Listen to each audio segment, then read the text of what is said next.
까마입니다. 더 시장입니다. 어제의 장은 중국발 딥시크의 습격으로 나스닥과 반도체가 크게 무너져 내렸습니다. 그래도 전체 선행지수라고 불리는 다우지수는 0.65%의 상승을 기록한 반면 반도체가 많이 포진되어 있는 나스닥 종합과 필라델피아 반도체는 정말 말도 안 되게 큰 폭으로 하락을 했습니다. 공포지수는 39, 다시 피어의 구간, 익스트림 피어가 다시 한번 온다고 하면 매수의 기회로 삼으실 수가 있겠고요. 딥시크 얘기를 안 할 수가 없는데 딥시크를 잘 정의해 놓은 짤을 한번 가져왔습니다. 딥시크는 독과점 기술을 훔쳐서 개선 후 모두와 공유, 검열당한 척하지만 프롬프트로 쉽게 우회해 가는, 한마디로 쌈마이로 오픈 AI와 비슷한 챗 GPT를 하위 버전으로 쓸 수가 있다. 그런데 적은 비용으로 오픈 AI의 수십억 달러의 모델을 박살냄 챗 GPT와 비슷한 효과를 낼 수 있다. 현재 사이버 공격을 받아서 딥시크의 미 앱스토어 신규 이용자 제한을 건성이고요. 부랴부랴 미국은 방어를 취하고 있는 것 같습니다. 중요한 것은 챗 GPT를 포함한 AI를 구축하기 위해서 미국은 엄청난 돈을 썼는데 중국은 얼마 쓰지도 않았는데 비슷한 성능을 내는 모델을 개발했다. 이게 핵심이죠. 그러면은 지금까지 엔비디아를 필두로 여러 AI를 투자한 미국의 빅테크는 도대체 무슨 뻘짓을 했는가? 펀더멘털이 흔들리고 있습니다. 그래서 어제 큰 폭으로 하락을 했다. 그런데 AI 시즌의 만약에 종료, 빅테크 상승의 종료라면은 어제만큼 내리진 않아요. 시즌의 종료라면은 어제만큼 내리진 않는다. 제 생각에는 다른 분들과 마찬가지로 딥시크의 출시가 AI의 본격적인 전쟁의 불씨를 당겼다. 이제 독과점으로 진행해오던 미국 빅테크의 시대는 끝났고 걔네들은 이제 정신을 차려서 중국에 따라잡히지 않기 위해서 미친 듯이 개발을 할 것이다. 그럼에 따라서 AI의 본격적인 경쟁의 시대가 개막했다. 아직 모든 게 끝난 것은 아니다. 오히려 이제 시작이다 라고 보고 있습니다. 나스닥 지수를 보면은 제가 25년에 처음 올린 영상이 있어요. 25년은 스윙의 장이다. 이제 엉덩이만 무거운 그런 사람들의 시대는 갔다. 1월 23일에 고점을 찍고 이 고점이 직전 고점 12월 16일에 고점을 넘지 못하고 다시 내렸습니다. 고점을 넘기지 못했다는 것은 이제 어쩌면 고점과 저점이 낮아지는 패턴이 25년이 시작하자마자 나온 거예요. 절대 좋은 패턴은 아니죠. 고점과 저점이 낮아지는 패턴이다. 하지만 그렇다 하더라도 살아날 구멍은 있다. 왜냐? 고점과 저점이 낮아지는 패턴이 나온다 하더라도 어쨌든 주식은 원웨이로 훅 빠지는 22년 대하락장도 원웨이로 훅 빠지진 않았어요. 중간중간에 이런 반등이 이렇게 나왔다. 하지만 이것은 하락장이었고 현재는 하락장은 아니다. 하락장은 절대 아니죠. 왜냐하면 어제 큰 폭으로 나스닥 선물이 하락을 했지만 어쨌든 종가 기준으로는 크게 밑꼬리로 말아 올리면서 반드시 지켜줘야 되는 엔캐리 청산 이때의 저점과 그 다음 저점을 이은 이 보라색 굵은 보라색 선을 이탈하진 않았다. 밑꼬리로 이탈했지만 그래도 종가 기준으로는 이탈하지 않았다. 그렇기 때문에 일단 보라색 지지선을 지지선으로 보고 여기를 지켜준다고 하면 다시 한번 이제 저항이 돼버린 이 보라색 선, 이 보라색 선까지 단기적인 반등도 충분히 노려볼 수 있다. 다시 한번 보라색 선을 이렇게 터치하고 지지받고 다시 한번 보라색 선을 터치하러 갈 수가 있다. 여기를 뚫지 못한다고 하면 다시 한번 내리겠죠. 여기서부터 여기까지의 반등을 먹는 것이죠. 나스닥 선물 기준으로 약간 2.6% 정도의 단기적인 상승의 여력은 있다. 그것은 이제 빅테크의 실적이 수요일 장후부터 펼쳐지는데 빅테크의 실적이 좋으면은 충분히 반등을 할 수가 있다. 실적이 좋지 않으면은 최근에 1월 13일에 밑꼬리의 저점을 이탈하는 하락이 나올 수가 있다. 그러면은 그때도 사는 겁니다. 현금을 계속적으로 잘 간수하다가 그때도 사서 다시 한번 어쨌든 원웨이의 하락장은 없으니까 추세선을 긋고 추세선까지의 반등을 노리고 저점에서 매수를 한번 해본다. 저는 개인적으로 어제도 엔비디아로 단타도 치면서 약간의 수익을 냈다. 가장 큰 하락을 일으킨 엔비디아 같은 경우는 이 검정색 선, 이 굵은 검정색 선, 24년 1월부터 단 한 번도 이탈하지 않았던 이 검정색 선이요. 검정색 선을 어제 개파락으로 이탈했다. 여러분, 추세선과 지지선은 그냥 단순 선긋기 놀이라고 생각할 수 있지만 사실은 이것은 굉장히 중요한 투자자들의 심리와 매물대가 녹아있는 가장 중요한 선이 추세선입니다. 이 선을 깨서는 안 됐는데 다시 추세선 안으로 들어오려고 하면은 굉장한 호재가 다시 한번 나와야 돼요. 엔비디아 쪽에서. 그 전까지는 다시 반등을 하더라도 이젠 저항선이 돼버린 이 검정색 선이 주가를 오르지 못하도록 막을 것이다. 그래도 억지로 이 파란색 선을 그어보면은 그냥 억지로 근 거예요. 이 파란색 선. 파란색 선에서 새로운 지지선은 생겨났다. 하지만 이 파란색 선까지 오늘 밤에 추가적으로 무너진다라고 한다면 아마도 엔비디아는 심각한 펀더멘털의 손상으로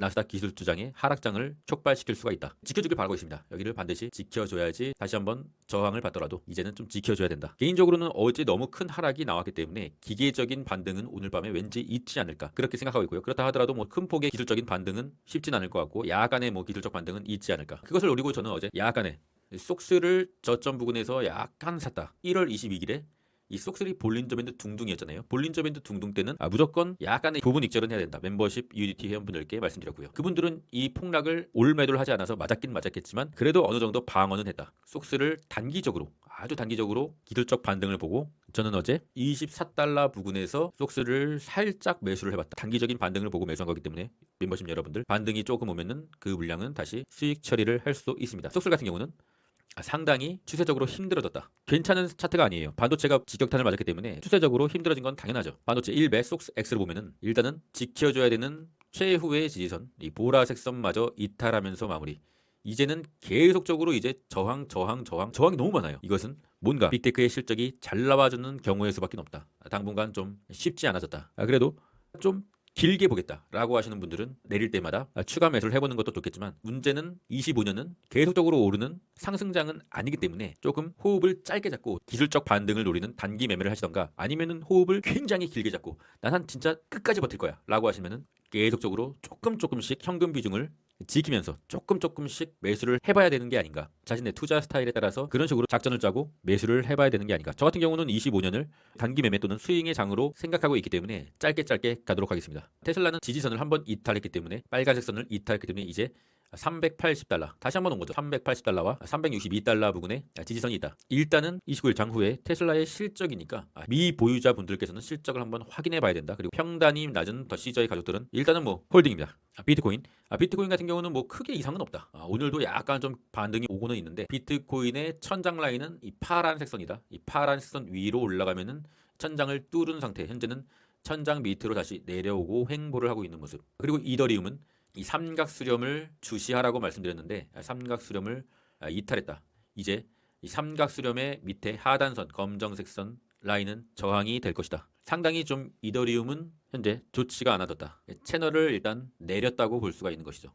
저 같은 경우는 아직은 갖고는 있는데 투매는 굳이 하지 않을 것이며 갖고 있는 물량만 홀딩할 생각입니다. 왜냐면은 현재 장세가 너무 좋지 않기 때문에 현금 비중을 계속적으로 어느 정도 유지를 해줘야 되는 장입니다. 추가적인 하락이 나올 시 멘탈을 지키는 용도로 현금을 유지해야 되며 그게 아니더라도 현금을 현재 다 쓰고 만약에 혹시나 모를 가능성이 크진 않습니다만 하락장으로의 전환이 된다. 그러면은 그거 다 물리는 거예요. 그래서 현금 비중을 계속적으로 유지하고 현재는 급하게 추매는 하지 말고 어차피 만약에 다시 오른다고 하면 가진 물량이 오르는 거니까 현재는 호흡을 좀 길게 잡아야 되는 순간이다. MSTR은 비교적 비트코인이 잘 버텨줘서 잘 버텨준 것 같아요. 저는 어제 MSTX는 한 42달러 부근, 한 이쯤인 것 같습니다. 한 42달러 부근에서 약간의 매수를 하였다. 이것도 단기적인 반등을 보고 매수한 것이고요. 오늘 만약에 기술적 반등이 오면은 매도할 예정입니다. 이렇게 현재는 단기 매매 트레이딩이라도 해서 살아남아야 하는 장입니다. 그리고 어제 저희 멤버십 회원님들과 매도한 종목을 하나 설명드리도록 하겠습니다. 바로